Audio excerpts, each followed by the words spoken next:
Bismillahir-Rahmanir-Rahim. Kitab Ru'ya, the book of dreams or visions. The first hadith, Abu Salama reports that I used to see dreams which perturbed me, and I began to quiver and become feverish. I did not cover myself. I met Abu Qatada and mentioned this to him, whereupon he says, I heard the Prophet say, Ar-Ru'ya min Allah, wal-hulmu min ash-shaytan. فإذا حلم أحدكم حلما يكره فلينفث عن يساره ثلاثا وليتعوذ بالله من شرها فإنها لن تضره. A good vision is from Allah, and an evil or a disturbing vision is from shaitan. So if one of you sees a disturbing vision which he dislikes, then let him make nafath on his left hand side 3 times, that is to blow out with a little bit of spittle emitting, and then let him seek refuge in Allah from the evil of that dream, or if you like, the bad effects of that dream, for it will not harm the person. In this narration we find the instruction for if you see a nightmare or any disturbing vision, you make nafath to your left hand side 3 times and you seek refuge in Allah from its evil, so from its harmful effect in terms of frightening you, disturbing you. Also we have the instruction, you turn the side. If you were sleeping on the left, turn to the right, or if it was the right, then turn to the left. And also do not inform anyone about this nightmarish vision. So that is to say, do not advertise for the shaitan. Do not even entertain this vision by speaking about it. In another narration it says, seek refuge in Allah 3 times and change the side on which you are sleeping. Also Abu Hurairah reports the Prophet said, إِذَا اقْتَرَبَ الزَّمَانِ لَمْ تَكَدْ رُؤْيَا الْمُسْلِمِ تَكْذِبْ وَأَصْدَقُكُمْ رُؤْيَا أَصْدَقُكُمْ حَدِيثًا ورؤيا المسلم جزء من 45 جزءا من النبوة والرؤيا 3 فرؤيا الصالحة بشرى من الله ورؤيا تحزين من الشيطان ورؤيا مما يحدث المرء نفسه فإن رأى أحدكم ما يكره فليقم فليصلي ولا يحدث بها الناس وقال وأحب القيد وأكره الغل وَالْقَيْدُ ثَبَاتٌ فِي الدِّينِ. When the time draws near, meaning the hour comes close, a believer's dream will hardly be false, and the one amongst you who has the truest dream is the one amongst you who is truest in his speech. The vision of the Muslim is a 25th portion of prophethood, and the vision is of 3 types. A true vision, which is a good news from Allah, and also a vision which is from shaitan to sadden the Muslim. And the 3rd type is a vision about those things which you were already thinking about during the daytime. If one of you sees a vision which he dislikes, then let him get up and pray, and do not tell anyone about it. Also it's reported, I love to see fetters in a dream, but I dislike the fetters on the neck, because the fetters on the hand are a sign that you are firmly bound to the deen. And the narrator says that this last part, about the fetters, he does not know if it is part of the hadith or the statement of Ibn Sirin. Also from Ubadah ibn Samit, the Prophet said, رُؤْيَا الْمُؤْمِنِ جُزْءٌ مِنْ 46 جُزْءًا مِنَ النُّبُوَّةِ. The true vision of the mu'min is a 46th part of prophethood. We learn from this narration that another solution to a nightmare is to get up, make wudu, and perform salah. We learn from the hadith that the vision of the mu'min will be true, mainly during the end times. And this makes sense because the fitna will be severe. And so the mu'min would need to keep steadfast. How? It would be done by way of true dreams. It will keep him steadfast.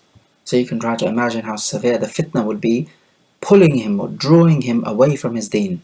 We learn the general rule, أَصْدَقُكُمْ رُؤْيَا أَصْدَقُكُمْ حَدِيثًا. If you want to have true dreams, then you need to make sure that you are true in your speech, and this is where your reward is just like the actions you perform. He mentions that the true dream is 1/45th of prophethood. The other narration says a 46th. We have a 70th as well. We can have these different numbers. The numbers per se are not important. The point is that the true dream resembles a prophet's revelation, because the dreams of prophets are true, and they are a revelation, they are a wahi. So if you see a true dream, it is like a little taster of prophethood. Of course, you are not a prophet, but it is something of what a prophet would experience. The beginning revelation for the Prophet was not in the cave of Hira, where Iqra was revealed. Rather, for 6 months prior, the Prophet would see true dreams. This was the beginning of the revelation. In fact, if you do some number work, 6 months, put it as a fraction of the 23-year prophethood career, it comes to 1 out of 46, which is also one of the fractions mentioned in the narration. The qayd spoken of in the narration, these are the fetters on the feet. So this would mean that you're being restricted or prevented from committing sins, and you are steadfast on the deen, because the deen restricts your movements. So this is a good sign. As for the collar on the neck, then this is as Allah Jalla wa Ala says, إِنَّا جَعَلْنَا فِي أَعْنَاقِهِمْ أَغْلَالًا. We have put fetters on their necks. Speaking of the kuffar, إِذِ الْأَغْلَالُ فِي أَعْنَاقِهِمْ. There will be fetters on their necks. So this ghul, plural aghlal, this is something negative. Likewise, if you see yourself imprisoned, then this can also be a good sign, because the dunya is the sijnul mu'min, it is the prison for the mu'min, and it is the jannatul kafir. If he sees himself as a traveler, this can also be a good sign. We are not saying always it's a good sign. There is no such thing as always when it comes to dream interpretation, because it depends on the person. The traveler is also a good sign, because he is a wayfarer, he's traveling along the way, he's not going to rest in this world, he's just passing by. The next chapter about seeing the Prophet in your dream. From Abu Hurairah, the Prophet said, مَنْ رَآنِي فِي الْمَنَامِ فَقَدْ رَآنِي فَإِنَّ الشَّيْطَانَ لَا يَتَمَثَّلُ بِي. Whoever sees me in a dream, then he has in fact seen me truly, because the shaitan cannot take my form. The meaning of the hadith is straightforward enough. If you see the Prophet, then you have actually seen him, because the alternative, that the shaitan is taking his form. And this is what you find with many Christians. They claim they saw Isa alayhi salam telling them to become a Christian or to worship him and so on. But this is clearly the shaitan appearing to them. The Prophet is saying here that this is not possible with the final Prophet. What about Allah Jalla wa Ala? Can we see Allah in a dream? The answer is, it is possible to see Allah Jalla wa Ala in a state of dream, not in a state of wakefulness. However, the important question here is not whether you saw the Prophet. Rather, the important discussion here is when you hear the Prophet speak to you in your dream, can you accept what he says on face value? And the answer to this question is no. Why? Because when you are sleeping, you are resembling an insane person, a person who has lost his intellect. Because a sleeping person has lost his intellect, it is not in effect, just like an insane person. And when an insane person hears something, he is in no position to be able to take it or carry these words or accept these words.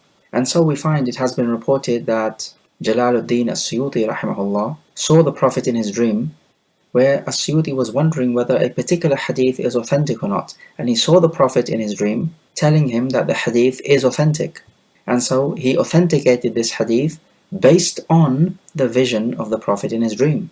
We say no, this is unacceptable. Because when you are in a state of dream, you are in no position to be able to take or carry information from the mouth of another person, just like an insane person is unable to take knowledge. So if the Prophet tells you something in your dream, you are not allowed to take it at face value.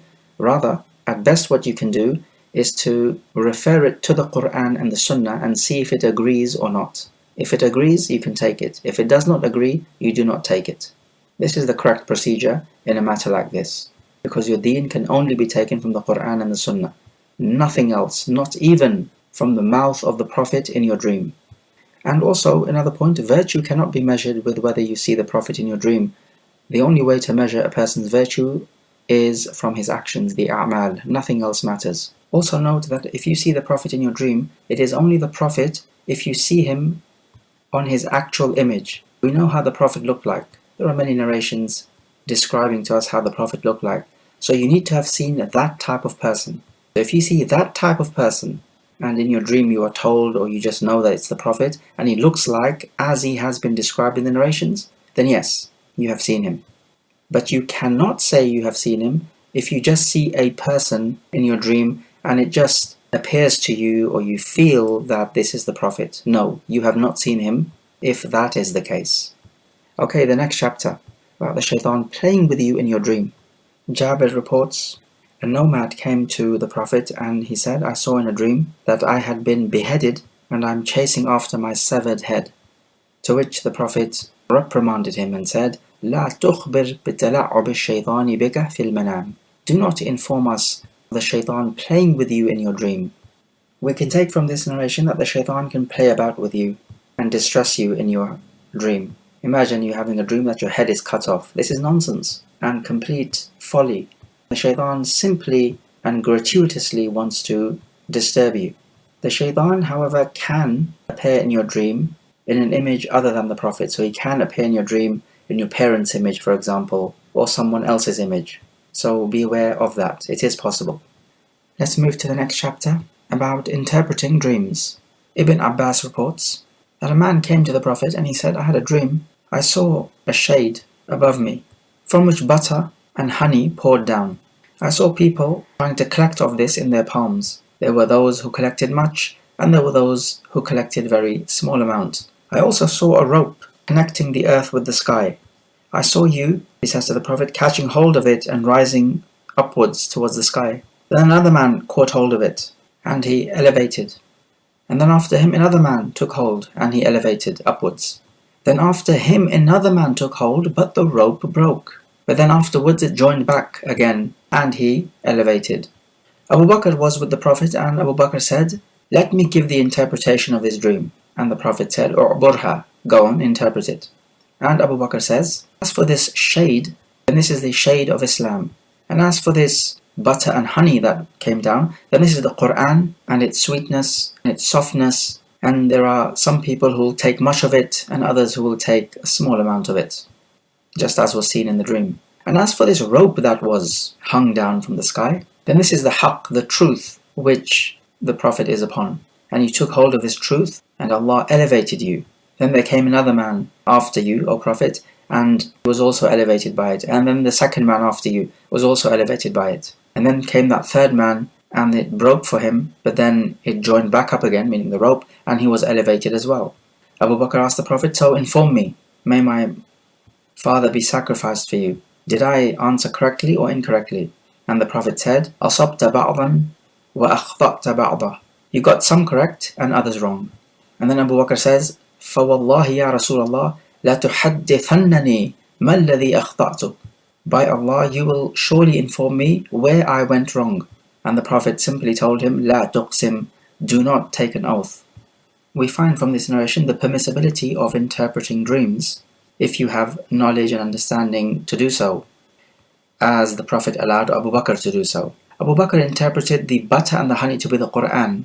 Maybe a better interpretation here would be that the butter is the Quran and the honey is the Sunnah, because we have two items. As for the shade being Islam, then perhaps this is true. We do not see too much wrong with that. The rope being the truth by which you ascend upwards to Allah Jalla wa Ala, yes, that's fine. And the Prophet took hold of this rope and ascended up. Okay, that's fair enough. But who was that man after the Prophet who took the rope and ascended up? Abu Bakr did not specify who that man was, and it appears to us strongly that that man has to be Abu Bakr, because he is the most worthy after the Prophet. And the man after him must be Umar. Now the man after him must be Uthman, because we know he's the third Khalifa, but also the rope broke for him. And this must indicate the fitna during his time, because in Islamic history, the floodgate of fitna really opened when Uthman radiallahu anh was killed. And that breaking of the rope must be signifying his assassination. It appears to us that this would be a more complete interpretation of the dream. But a very interesting point, Abu Bakr takes an oath on the Prophet or against the Prophet that the Prophet will inform him where he went wrong. And the Prophet did not fulfill Abu Bakr's oath by informing him where he went wrong. But we have many other narrations in which the Prophet orders us to fulfill the oath of your brother when he takes an oath against you. So that is, if your brother says, Wallahi, you will do such and such, you should do such and such and fulfill that oath for him, otherwise he will have a kafara on him. This is the basic principle. However, as this particular narration proves it, you are not obliged to fulfill his oath if it means some sort of mafsada or corruption resulting from your fulfilling his oath. So you do not have to fulfill his oath in such a circumstance. So here we find the Prophet did not inform Abu Bakr where he went wrong. Maybe the Prophet knew about Uthman radiallahu anhu being killed. And if he informs people of that, the Prophet feels that this would not be a fitting thing to do, and it is better to keep quiet. So note this vital lesson: it is not obligatory to fulfill somebody else's oath against you if it will incur some mafsada. The next chapter about the dream of the Prophet. Anas ibn Malik reports that the Prophet said, I saw in the night a dream that we are in the house of Uqba ibn Rafi', and there were brought to us some fresh dates of Ibn Tab, a man called Ibn Tab. I interpreted this vision as a rif'ah, or a raising, an elevation for us in this world, and that we will have the Uqba, meaning the final end in the hereafter, that our deen is tayyib.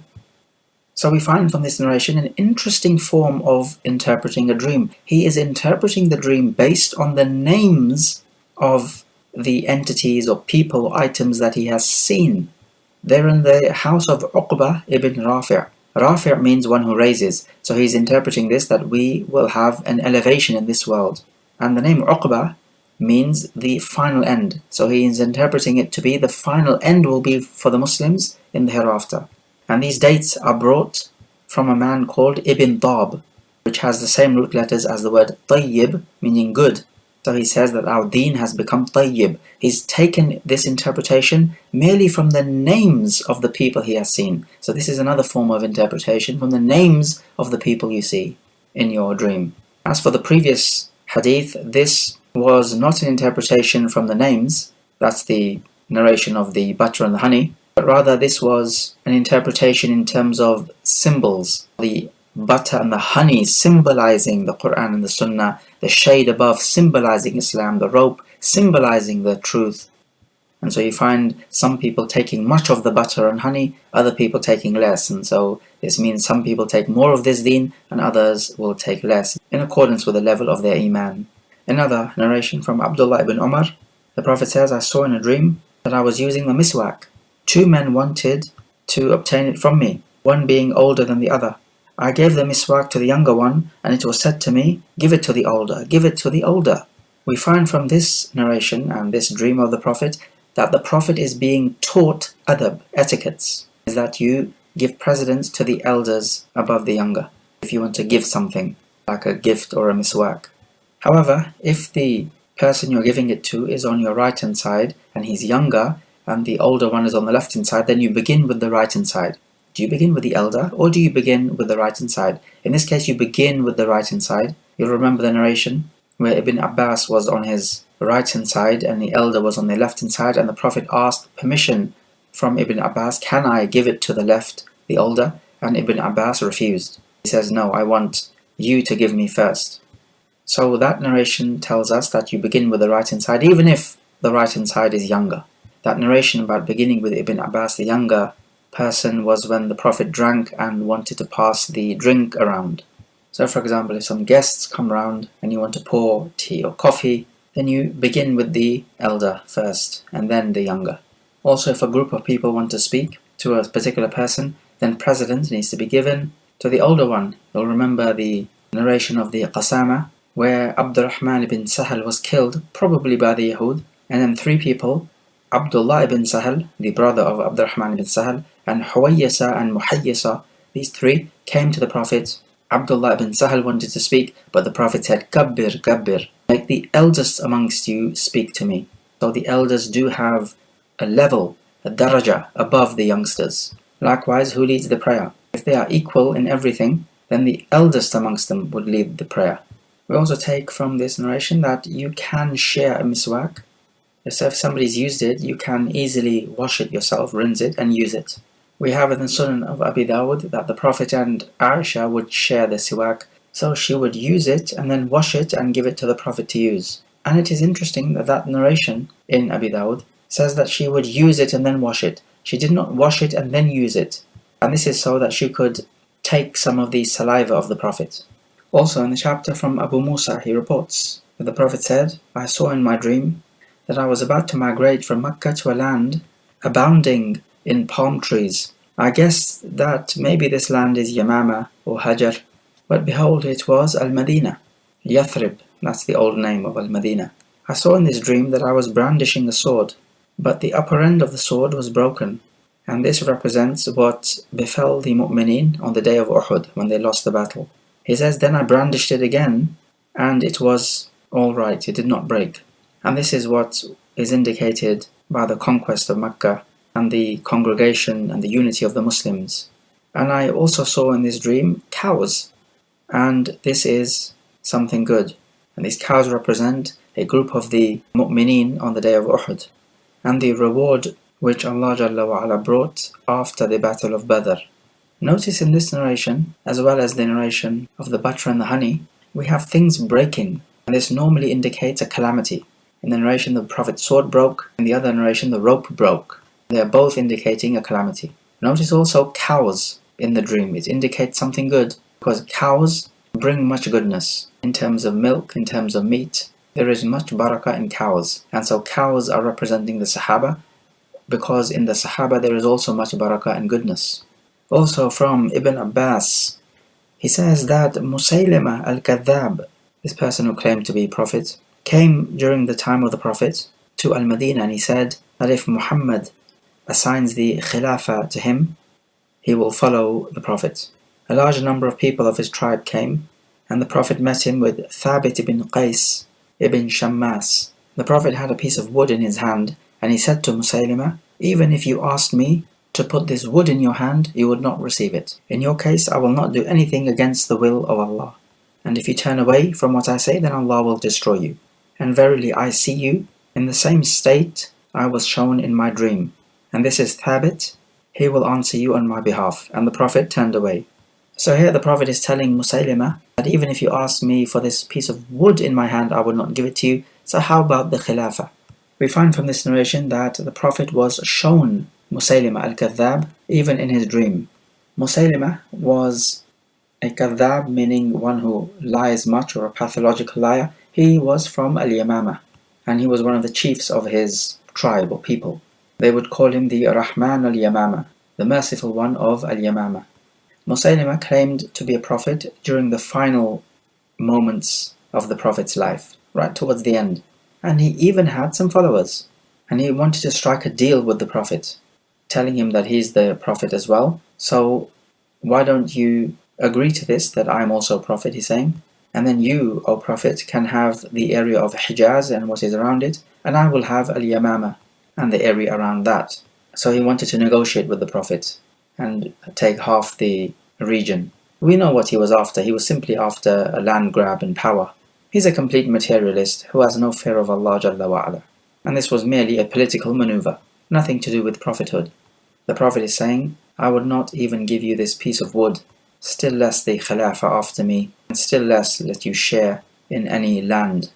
Musaylima met his demise during the Khilafah of Abu Bakr in Yamama, in his own fort. The Sahaba killed him. Walhamdulillah. The historians have recorded some of the miracles which Musaylima tried to do. So we have one episode recorded where a boy had his hair partly growing, and they wanted a cure for this. So Musaylima wanted to heal him, wiped his hand on the head of the boy, and instead of the rest of the head growing the hair, so he can have a full set of hair, the little amount of hair which the boy had also fell off.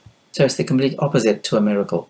Likewise, the Prophet ﷺ performed a miracle at the well of Hudaybiyah, which had very little water, and so the Prophet took some water, rinsed it in his mouth, and spat it in the well, and behold, the well gave off overflowing water, which the people used to their advantage and benefit. Now Musaylima also was asked to do something similar in a well which was not giving off water. He did the same thing. He took some water, rinsed his mouth with it, and spat it in the well. Lo and behold, the little amount of water that was in the well also drained away.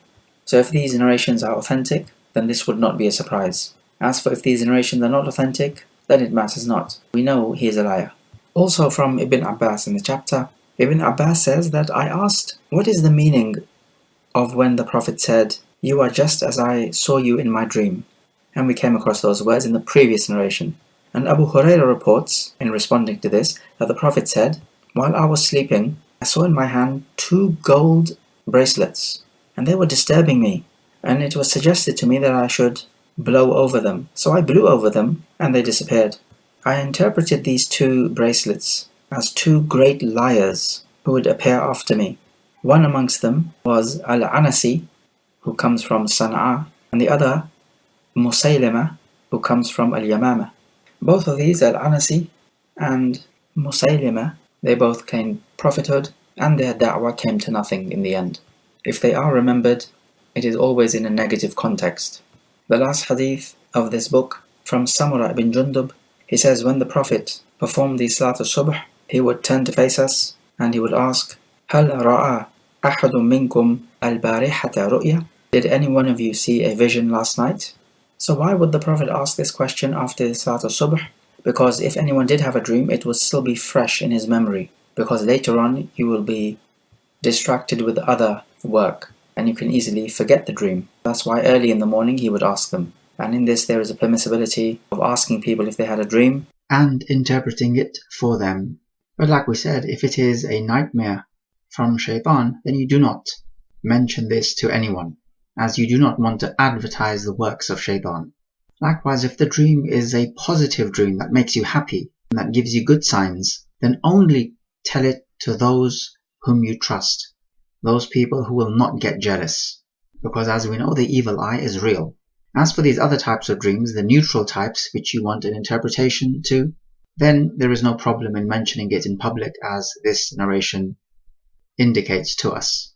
So in conclusion, for the bad dreams which are from shaitan, then we have that you seek refuge in Allah from the shaitan and you make nafath to your left 3 times. We also have that you change the side on which you are sleeping. We are told that you do not tell anyone about this. And we also have that you can get up to pray 2 rakat of the nafila salah. And this will be effective at countering any fright that you may be feeling. Because the sunnah is whenever you're worried or frightened, then you resort to the salah. This is the remedy.